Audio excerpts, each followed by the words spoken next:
টুসিস লাইফস্টাইলে আমার প্রিয় দর্শকদের অনেক অনেক স্বাগত। আজ আমি বানাবো ভেটকি মাছের মাথা দিয়ে পুঁই শাকের চচ্চড়ি। তার জন্য আমি এখানে ভেটকি মাছের মাথা নিয়ে নিয়েছি আর একটু তেল নিয়ে নিয়েছি।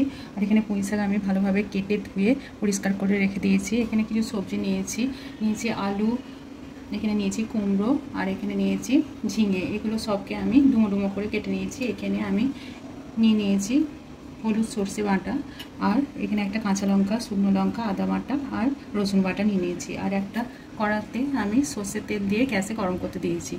এবার তেলটা আমার গরম হয়ে গেছে। প্রথমে আমি একটা শুকনো লঙ্কা দিয়ে দেব,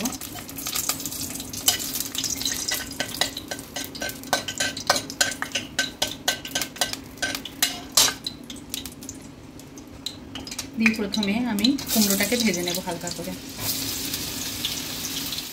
কুমড়োটা ভাজা হয়ে গেলে ঝিঙেগুলোও আমি দিয়ে দেবো, এর সাথে একটু নেড়ে চেড়ে নেব। এবার ঝিঙে আর কুমড়োটাকে আমি একটা পাত্রে তুলে নেব। এখানে ঝিঙে আর কুমড়ো আমি তুলে রেখেছি। অপর দিকে আমি অল্প একটু সর্ষের তেল আর একটু দিয়ে দিয়েছি। এবার আমি এই তেলের মধ্যে, তেলটা আমার গরম হয়ে গেছে, মাছটা আমি ভেজে নেব।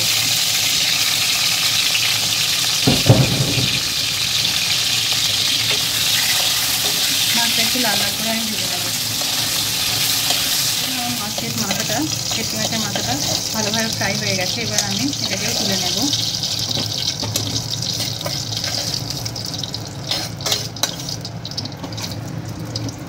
এবার এই তেলের মধ্যে প্রথমে একটা কাঁচা লঙ্কা আমি দিয়ে দিলাম। লঙ্কাটা একটু ভাজা ভাজা হয়ে গেলে আমি আলুগুলো প্রথমে ভেজে নেব।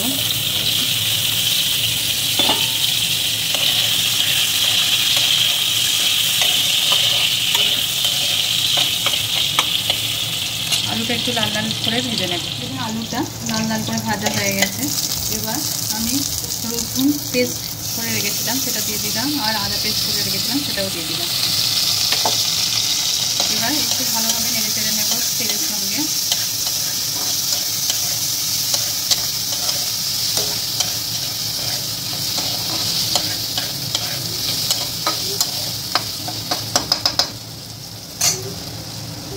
এবার রসুন আর আদার কাঁচা গন্ধটা চলে গেলে আমি এতে ধোয়া পুঁই শাকটা দিয়ে দেব।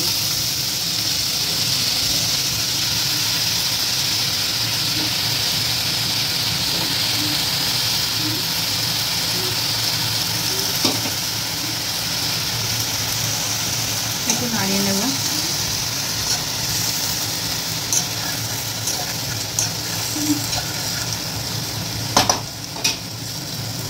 এরপর আমি এতে কিছুটা শুকনো মশলা দিয়ে দেবো। প্রথমে আমি দিলাম হলুদ গুঁড়ো,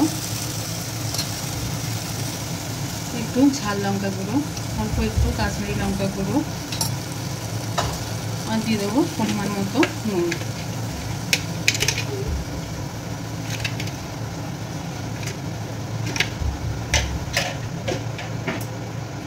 এবার এটাকে একটু ভালোভাবে নেড়ে নেব।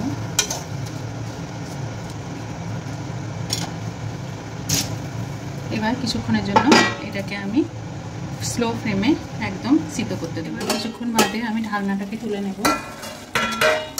একটু নেড়ে দেখুন অনেকটাই আলুটা সিদ্ধ হয়ে গেছে। এই সময় আমি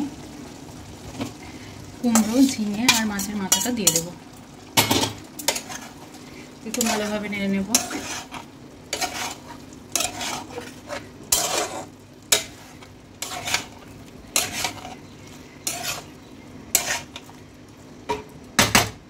নিয়ে আমি এতে দিয়ে দেব সর্ষে বাটাটা,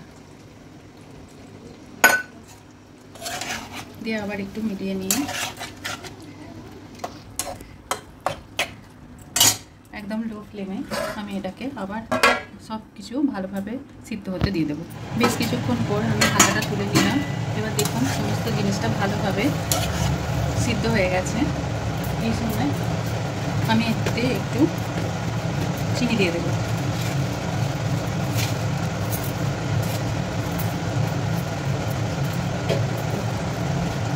চিনি দিয়ে ভালোভাবে নেড়ে চেড়ে একটু ঢাকা দিয়ে রেখে দেবো ভালোভাবে মজার জন্য। আমার দেখুন পুঁই শাকের চচ্চড়ি মাছের মাথা দিয়ে একদম রেডি। এবার আমি গ্যাসটা বন্ধ করে দেবো আর একটা পাত্রে এটাকে পরিবেশন করে নেব। মাছের মাথা দিয়ে পুঁই শাকের চচ্চড়ি আমার একদম রেডি। আমি একটা জায়গায় এটাকে পরিবেশন করে নিয়েছি। দেখুন কতটা সুন্দর হয়েছে, চচ্চড়িটা কতটা মাখো মাখো হয়েছে। এটা খুবই স্বাদিষ্ট হয় খেতে, আর গরম ভাতের সঙ্গে তো অপূর্ব লাগে। এই রকম রান্না যদি আপনাদের ভালো লেগে থাকে আমার চ্যানেলটিকে সাবস্ক্রাইব করবেন আর আমার ভিডিওগুলো শেয়ার করবেন। ধন্যবাদ।